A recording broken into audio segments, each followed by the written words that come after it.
It all started with a red wine stain. It was a Friday night, one of those rare evenings Sandra and I decided to entertain at home. The laughter of our friends echoed in the dining room, glasses clinked, and the smell of roasted lamb filled the house. Sandra, ever the perfect host, was in her element, dazzling in her black dress, laughing a little too hard at jokes that weren't that funny. I chalked it up to the wine. But then came the stain. She reached across the table to refill Baker's glass, a guy I barely knew outside of Sandra's occasional mentions of her work crew, when her sleeve caught the edge of her own glass. The dark red liquid spilled across the pristine white tablecloth, spreading like a crime scene. Sandra gasped, hands flying to her mouth. But it wasn't the spill that caught my attention. It was Baker's reaction. He didn't laugh nervously, as most people would. Instead, he moved quickly, almost intimately, to grab her arm and steady her. His hand lingered just a second too long, his touch too familiar. Their eyes met, just a fraction of a moment, but it felt like someone had punched me in the gut. It wasn't the kind of glance two casual coworkers exchanged. It was a silent language I wasn't fluent in. Everyone else laughed it off. Sandra brushed it aside, pouring more wine and joking about how she couldn't be trusted around fragile glasses. But I couldn't unsee that look. It burned in my mind for the rest of the night. As the evening wore on, I began to notice more. Baker seemed to know his way around our home a little too well. He made a comment about our guest bathroom renovations, a project Sandra and I had wrapped up just 2 weeks ago. I hadn't even told my own parents about it. How did he know? Then there was Sandra's laugh. It wasn't her usual laugh, the one I'd come to know over 10 years of marriage. This one was lighter, airier, reserved for someone who made her feel something different. Something I clearly wasn't. By the time the guests left, I felt like an intruder in my own life. Baker's handshake as he walked out was firm, confident, like a man who'd already won. "Great night," he said with a smirk that made my stomach turn. I forced a smile, but my mind was screaming. I stayed up after Sandra went to bed, staring at the wine stain on the tablecloth. A small, seemingly insignificant mark that now felt like a breadcrumb leading to something much bigger. Something I couldn't quite grasp yet, but knew I had to chase. And so, that's how it began. Not with a text message or an overheard conversation, but with a stain, a tiny, crimson clue that shattered everything I thought I knew about my wife. The wine stain wasn't the end of it. It was just the beginning. Over the next few days, I couldn't shake the feeling that something was wrong. Not just wrong, off star. Sandra went about her routine as if nothing had happened, but I started noticing the small things that had probably been there all along. The way she smiled at her phone when she thought I wasn't looking. The way her tone shifted when she mentioned Baker in casual conversation. It wasn't anything I could put my finger on, not yet. But that look at dinner stuck with me, a thorn lodged deep in my mind. A week later, an opportunity fell into my lap. Sandra had left early that morning for another one of her hotel events. She was gone before I even woke up, and I knew she wouldn't be back until late. Normally, I wouldn't have thought much of it. Her job had always been demanding. But after that dinner, every excuse, every late night, felt like it had an asterisk next to it. That evening, I decided to clean up around the house, a rare thing for me to do, but I wanted to keep busy. I just finished vacuuming when I found it, a receipt on the kitchen counter. It wasn't crumpled or hidden, just sitting there as if it were nothing. But it caught my eye immediately because it wasn't from the usual places Sandra frequented. It was from a small Italian restaurant downtown, one we'd never been to together. I picked it up and examined it. The date was from the night before, and it was for 2 people. 2 glasses of wine, an appetizer, 2 entrees, and dessert. I stared at the slip of paper in my hand, the world narrowing down to just me and that damning little receipt. My first thought was denial. Maybe it was work-related. Maybe it was her and a client. But why hadn't she mentioned it? Sandra always loved to recount her days, especially when she thought something was particularly successful. This was different. The receipt became a puzzle piece I couldn't place. It didn't prove anything, not yet. But it fed into the doubts swirling in my head. I decided to dig deeper. Sandra had always been meticulous about her calendar, and she kept it synced to the home computer. It wasn't a secret, we used it to plan vacations, coordinate schedules, and make sure we weren't double booked. I opened it up and scrolled back to the previous evening. Nothing. It was blank. For someone as detail-oriented as Sandra, that was odd. She always logged her events, even when they were mundane. I checked her work schedule next. It didn't match up. According to her notes, she was supposed to be at the hotel working on a charity gala. The restaurant receipt told a different story. Still, none of this was enough. I needed more. That's when I remembered the security cameras. When we'd renovated the house 2 years ago, I'd installed a system that covered the driveway, front porch, and backyard. The setup was mostly for insurance purposes. I never thought I'd actually need to use it. But now, it felt like my lifeline to the truth. I pulled up the footage from the night before and fast-forwarded through hours of mundane recordings. At 6:47 p.m., Sandra's car pulled into the driveway. She stepped out, dressed in a sleek black dress I hadn't seen her wear in months. It was the kind of outfit she used to wear on our date nights, back when we still had those. She wasn't carrying anything, no briefcase, no files. Just her clutch. At 6:55 p.m., another car arrived. A black sedan. The driver got out, and my stomach dropped. It was Baker. He walked up to the porch, knocked on the door, and Sandra let him in. They didn't waste time talking or exchanging pleasantries. She stepped aside, he walked in, and the door closed behind them. I sat there, staring at the screen, my hands gripping the edges of the desk so hard my knuckles turned white. For a moment, I couldn't breathe. The footage didn't show anything explicit. It didn't need to. The timeline was enough. They stayed inside for nearly 2 hours before Baker left, smiling as he walked back to his car. Sandra didn't see him off. The door simply closed behind him. I rewound the footage and watched it again. And again. By the 5th time, the shock had given way to a dull, burning anger. I wasn't imagining things. This wasn't just a misunderstanding. Sandra had lied to me, and now I had proof that something was going on, even if I didn't know exactly what. But I wasn't done. Not yet. The next morning, I decided to test her. Over breakfast, I casually asked how the gala went. Sandra barely looked up from her coffee. "Oh, it was fine," she said, her tone breezy. "Just the usual chaos." I waited, giving her the chance to elaborate, to fill in the gaps. She didn't. Instead, she changed the subject, asking me about my plans for the day. Her deflection was almost too smooth, too practiced. I nodded along, pretending to be none the wiser, but inside, my suspicions hardened into certainty. This wasn't a one-time thing. It wasn't a mistake. Sandra was lying to my face, and she didn't even flinch. That evening, while Sandra was in the shower, I retrieved the receipt from the counter and placed it on her nightstand. I wanted to see her reaction. When she came out, towel wrapped around her, she froze. Her eyes darted to the receipt and then to me. "What's this?" she asked, her voice carefully neutral. "I was about to ask you the same thing," I replied, keeping my tone as even as possible.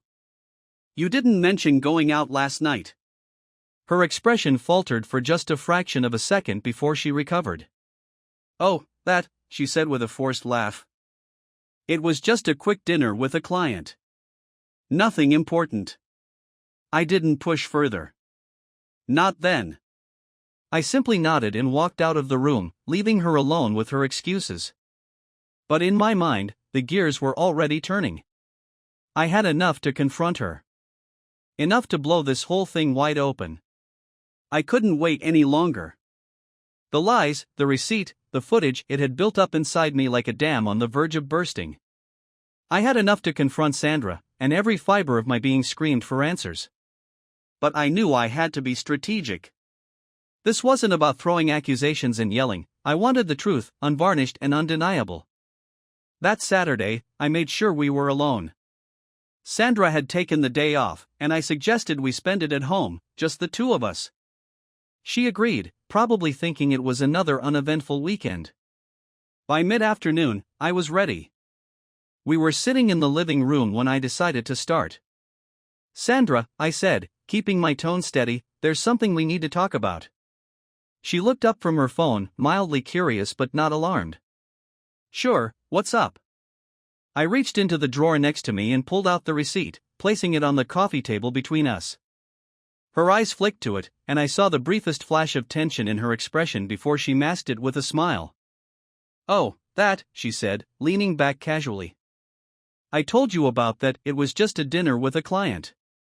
No, I said, my voice firm. You didn't tell me about it. And it wasn't just a client, was it? Her smile faltered. What are you talking about? I leaned forward, locking eyes with her. I'm talking about Baker. I know he was here on Thursday night. I saw the footage. For a moment, Sandra froze. Her lips parted as if to speak, but no sound came out. She looked like a deer caught in headlights, her mind racing to come up with an explanation. Finally, she found her voice. Matthew, you're being ridiculous, she said, her tone defensive. Yes, Baker was here, but it wasn't anything like what you're implying. He just stopped by to discuss some work issues. At 8 o'clock at night? In a dress you haven't worn for years? I shot back, my voice rising despite my best efforts to stay calm. Come on, Sandra. Do you really think I'm that stupid? Her face flushed with anger. Don't you dare talk to me like that. I don't know what's gotten into you, but this is absurd. Is it? I said, standing up. You've been lying to me for weeks, Sandra. Maybe months. I don't know how long this has been going on, but I'm done pretending everything is fine. Her anger turned to indignation. You're overreacting. Baker and I are just friends. If you're so insecure that you can't handle me having male friends, then that's your problem, not mine. I laughed. Friends? Is that what you call it?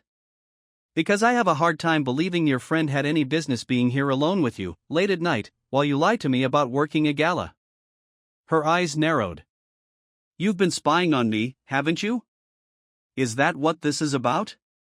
You're going through my things, checking up on me like some paranoid control freak? Don't try to turn this around on me, I snapped. This isn't about me, Sandra. It's about you. About the lies, the secrets, the betrayal. I want the truth. She stood up, arms crossed, glaring at me. Fine, she said through gritted teeth. You want the truth? Yes, Baker and I had dinner. Yes, he came over that night. But it wasn't what you think. Nothing happened. I stared at her, my chest tightening with frustration. Nothing happened? That's the best you can come up with? It's the truth, she insisted, her voice rising. I don't know what you're trying to accuse me of, but I've done nothing wrong. You're lying, I said, my voice low but firm. You're lying to my face, and you don't even have the decency to admit it. Tears welled up in her eyes, but I wasn't moved. I'm not lying, Matthew. I swear. She broke off, her voice cracking. I don't know what you want me to say. I want you to tell me the truth, I said, taking a step closer. Tell me what's really going on between you and Baker. Because I'm not buying this just friends bullshit. For a moment, she didn't speak. Her hands trembled, and she looked away, as if searching for an escape. Finally, she let out a shaky breath. Fine, she said, her voice barely above a whisper. You're right. There's more to it. The words hit me like a punch to the gut. I staggered back, my mind reeling. How long? I demanded. How long has this been going on? Sandra hesitated, then said, a few months. But it didn't mean anything. It was a mistake. I never wanted it to happen. A mistake? I said, my voice shaking with anger. Is that what you're calling it? A few months of sneaking around behind my back, and you expect me to believe it was just a mistake? Tears streamed down her face now. I'm sorry, Matthew. I am. I don't know why I did it. I wasn't thinking. I just. Stop, I said, cutting her off. I don't want to hear your excuses.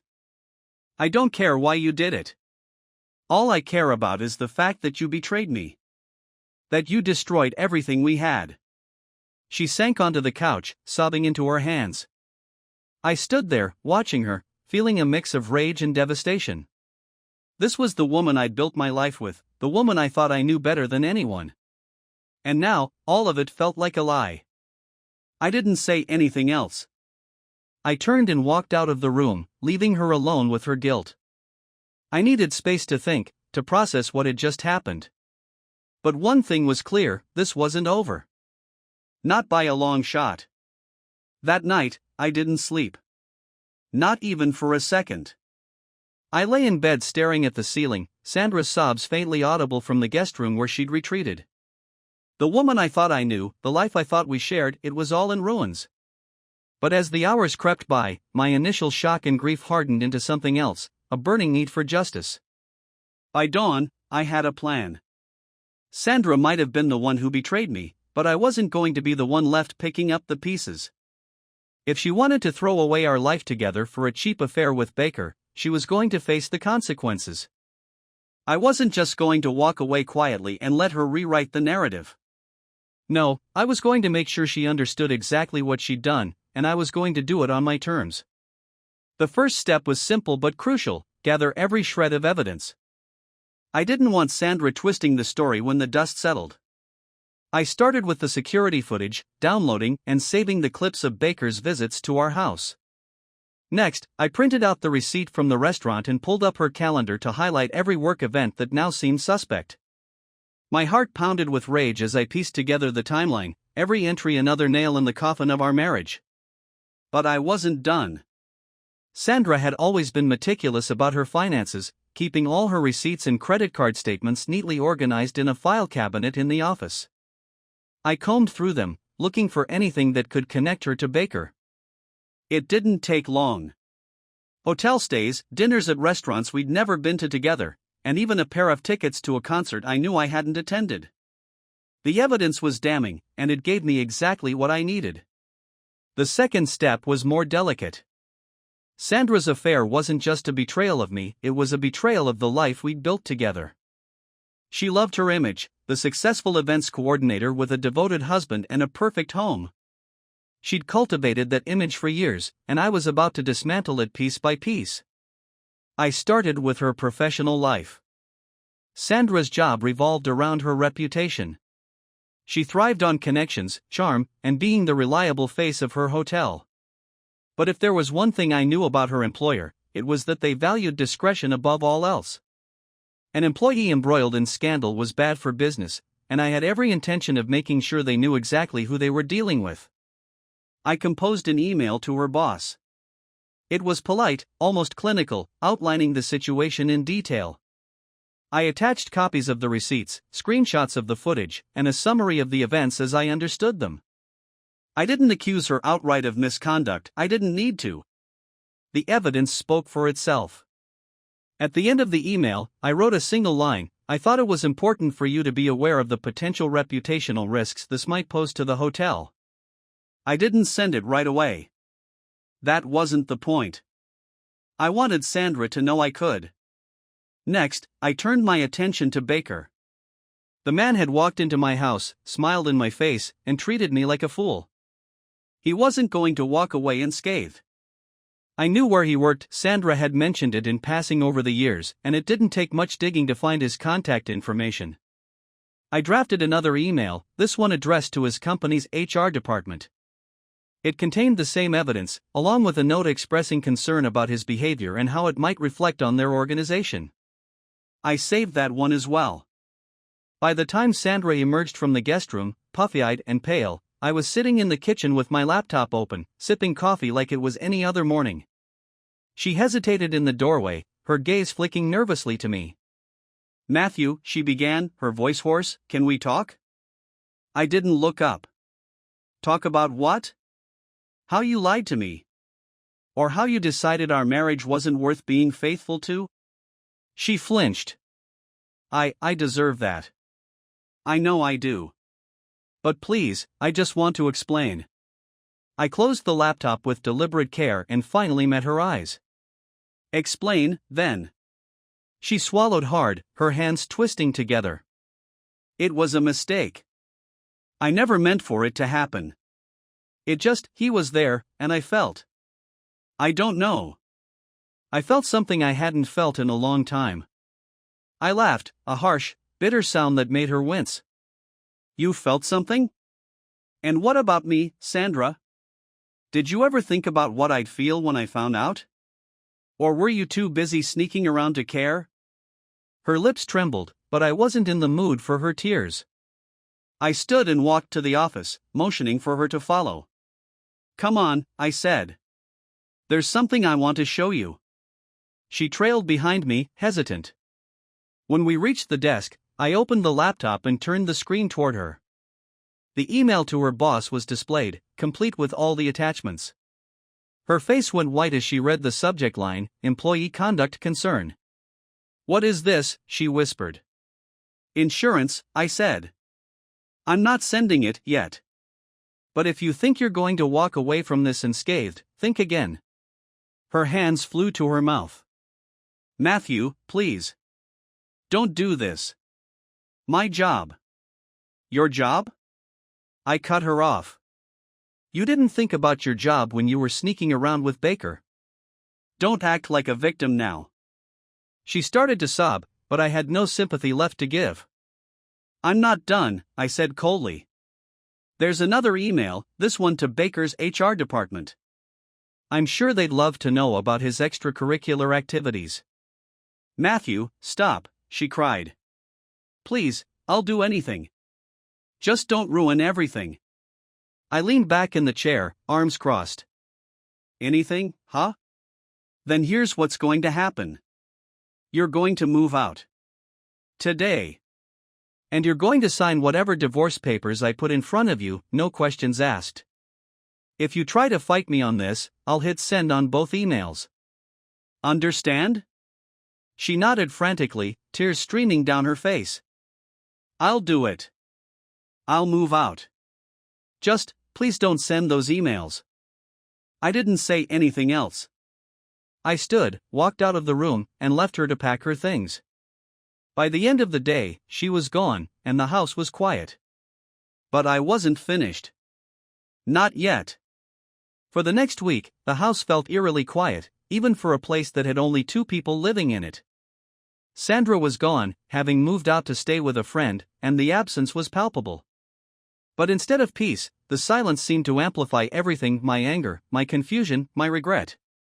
I didn't miss her, but I hated the emptiness she left behind. The divorce papers had been drawn up quickly. I didn't waste time. I hired a lawyer the day after she left and made my terms crystal clear: no alimony, a clean split of assets, and no further contact once the divorce was finalized. Sandra had initially agreed to everything, but then came the stalling. She hadn't signed yet, and I knew why. She was holding out for one final conversation. She called on a Thursday evening, her number popping up on my phone screen like a bad joke. I debated ignoring it, but curiosity got the better of me. I answered, keeping my tone neutral. What do you want? There was a long pause on the other end before Sandra spoke. We need to talk. In person. I think we've said everything that needs to be said, I replied. No, we haven't, she said, her voice cracking slightly. Please, Matthew. Just one last conversation. After that, I'll sign the papers. I promise. I sighed, the sound heavy with exhaustion. Fine. Tomorrow. 7 o'clock. At the house. When the time came, I was ready. I wasn't looking for closure, I didn't believe in it. But I wanted to hear what excuse she would try to spin this time, what justification she thought could undo the damage she'd caused. Sandra arrived on time, looking disheveled in a way I'd never seen before. Her usually immaculate appearance had given way to loose hair and a sweater that looked like it had seen better days. She clutched her purse tightly as if it were a lifeline. "Come in," I said curtly, stepping aside. She entered hesitantly, her eyes darting around the familiar space as if expecting it to look different without her. She didn't sit down until I motioned toward the couch, and even then, she perched on the edge, her hands clasped tightly in her lap. I leaned against the opposite wall, arms crossed. "Well, you wanted to talk. So talk." Sandra looked up at me, her eyes red and swollen. "I don't know where to start." "Try the truth," I said flatly. She flinched but nodded. "Okay. The truth." She took a deep breath, her hands trembling. "I screwed up, Matthew. I know I did. I let myself get caught up in something, in someone, and I didn't think about the consequences. I didn't think about you." "You mean you didn't care about me?" I corrected her. "There's a difference." Her eyes filled with tears. "I did care. I still do. But I was stupid. I thought. I don't know what I thought. Baker made me feel wanted, like I was someone special. And I let that blind me to everything else." I laughed bitterly. "Special? Is that what you were looking for?" "Because I thought we had something special, Sandra. Clearly, I was wrong." "I wasn't unhappy with you," she said quickly. "This wasn't about us. It was about me. My insecurities, my stupid need for validation. It had nothing to do with what we had." I shook my head, disbelief coursing through me. "Nothing to do with us? You burned our marriage to the ground, Sandra. You lied to me, betrayed me, and now you want to act like it's some personal journey of self-discovery?" Her tears spilled over, but I didn't care. I wasn't going to let her manipulate me with her sadness. "Not this time. I never wanted to hurt you," she whispered. "I was selfish, yes, but I didn't mean for it to end like this." "Then what did you mean?" I shot back. "What was your endgame, Sandra? Were you planning to keep lying to me forever? Or were you just waiting for me to catch you?" She didn't answer, her silence confirming everything I already knew. She hadn't thought that far ahead. She hadn't thought at all. "I love you," she said finally, her voice trembling. "I know it doesn't seem like it, but I do. I always have." "Don't," I said sharply, cutting her off. "Don't you dare use that word. Love isn't sneaking around behind someone's back. It isn't lying and breaking promises. Whatever you felt, it wasn't love." She sobbed openly now, but it did nothing to soften me. I stood there, watching her fall apart, feeling nothing but a cold sense of justice. She'd brought this on herself, and I wasn't going to let her off the hook. After a long moment, she wiped her eyes and looked up at me. "I'll sign the papers," she said quietly. "I won't fight you on anything. I needed you to know that I'm sorry. For everything." I stared at her, searching her face for any sign of the woman I used to love. But all I saw was someone I didn't recognize anymore. Someone I didn't want to know. "Good," I said finally. "Because I'm done, Sandra. I've given you enough of my time and my trust, and I won't give you any more. Sign the papers, and we'll both move on." She nodded, her shoulders slumping in defeat. "I'll do it tomorrow." "Do it tonight," I corrected her, walking to the desk and pulling out the folder. I placed it on the coffee table in front of her, along with a pen. "Now." She hesitated, then reached for the pen with trembling fingers. As she signed her name on the dotted lines, I felt a strange mix of relief and finality. This was it, the end of a decade-long chapter of my life. And while it hurt, I knew it was the right thing to do. When she finished, she stood, clutching her purse like a lifeline once more. "Goodbye, Matthew," she said softly. I didn't respond. I watched as she walked out the door, closing it behind her. And just like that, she was gone. The house was silent again, but this time, it didn't feel as suffocating. For the first time in weeks, I felt like I could breathe. The silence in the house was different now. It wasn't just the absence of Sandra, it was the absence of everything she represented. Trust, companionship, a future we'd built together, all of it was gone, leaving behind an emptiness that was both painful and strangely freeing. I spent the next few days in a haze, trying to make sense of what my life had become. Friends called to check in, but I avoided their questions, brushing them off with vague reassurances. I wasn't ready to share what had happened, not yet. This wasn't the kind of thing you could explain over a beer or a quick phone call. It demanded space, time, and more honesty than I was capable of offering at that moment. The divorce papers were filed the following week. Sandra didn't contest anything. True to her word, she stayed out of my way, leaving me to sort through the wreckage of our marriage on my own. I thought that would bring me peace, but instead, it left me with more questions than answers. Had I missed the signs?